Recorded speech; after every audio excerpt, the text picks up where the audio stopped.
Welcome to Shashtika சமையல். Today Shashtika சமையலில் என்ன பார்க்க போகிறோம்னா, ஒரு சூப்பரான செட்டிநாடு ஸ்டைல் பறைக்காய் புளிக்கறி எப்படி பண்ணுறதுன்னு தாங்க பார்க்க போகிறோம்.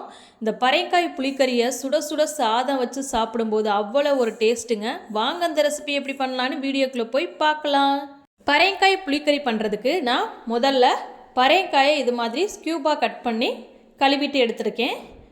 இப்போது கடாயை சூடு பண்ணிவிட்டு கொஞ்சமாக ஆயில் சேர்த்துக்கலாம். இப்போ ஆயில் சூடானதும் இது கூட நம்ம வெந்தயம் சேர்த்துக்கலாம்.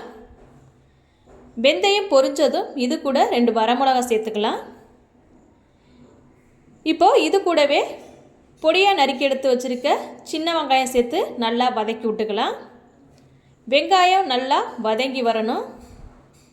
நல்லா கிளறி விட்டுக்கலாம்.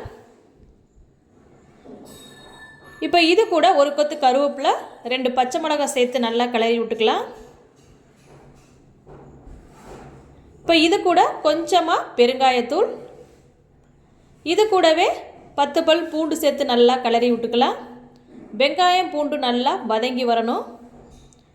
இப்போது வெங்காயம் பூண்டு வதங்கினதும் இது கூட 2 பழுத்த தக்காளி சேர்த்து நல்லா வதக்கி விட்டுக்கலாம்.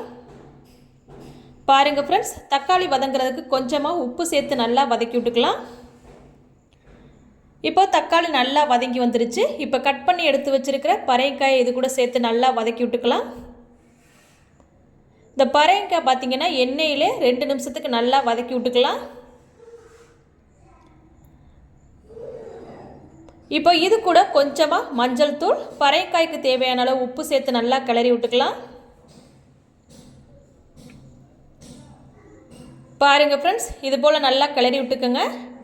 இப்போ 2 நிமிஷம் ஆயிடுச்சு. பாருங்கள், பறைக்காய் நல்லா எண்ணெயிலே வதங்கி வந்துருச்சு. இப்போ இது கூட நம்ம மசாலா பொருட்கள் சேர்த்துக்கலாம். கொஞ்சமாக மல்லித்தூள், மிளகாய்த்தூள், சீரகத்தூள், 3 டேபிள் ஸ்பூன் குழம்பு மிளகாய்த்தூள் சேர்த்து நல்லா கிளறி விட்டுக்கலாம். இப்போது மசாலா பொருட்களோட பச்சை வாசனை போகிற அளவுக்கு நல்லா கிளறி விட்டுக்கலாம். பாருங்கள் ஃப்ரெண்ட்ஸ், மசாலா பொருட்களோட பச்சை வாசனைலாம் போய் வந்துருச்சு. இப்போ இது கூட நான் ஒரு நெல்லிக்காய் சைஸ் புளி எடுத்து நல்லா கரைச்சி வச்சுருக்கேன். இப்போ இது கூட சேர்த்துக்கலாம். பாருங்கள் ஃப்ரெண்ட்ஸ், சேர்த்தாச்சு. இப்போ இது கூட கொஞ்சமாக நம்ம தண்ணி சேர்த்துக்கலாம்.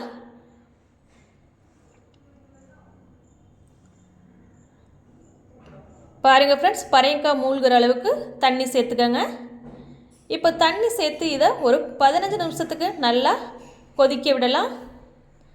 பாருங்கள் ஃப்ரெண்ட்ஸ், 15 நிமிஷம் ஆயிடுச்சு. பாருங்கள், தண்ணி வற்றி நல்லா கொதிச்சு வந்துருச்சு. பாருங்கள், பறைக்காய் நல்லா வெந்து வந்துருச்சு.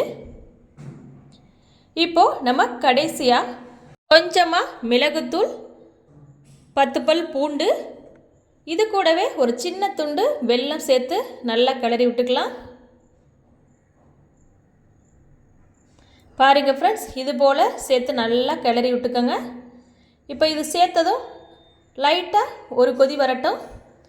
ஒரு கொதி வந்ததும் நம்ம அடுப்பை ஆஃப் பண்ணிடலாம். பாருங்கள் ஃப்ரெண்ட்ஸ், ஒரு கொதி வந்துருச்சு. இப்போ நம்ம அடுப்பை ஆஃப் பண்ணிடலாம்.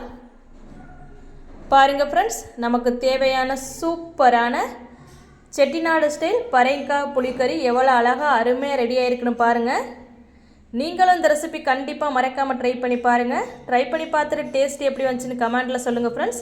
இந்த ரெசிபி உங்களுக்கு பிடிச்சிருந்துச்சுன்னா நம்ம சேனலை சப்ஸ்கிரைப் பண்ணி வச்சுக்கோங்க. லைக் பண்ணுங்கள், ஷேர் பண்ணுங்கள், கமெண்ட் பண்ணுங்கள் ஃப்ரெண்ட்ஸ். தேங்க்யூ.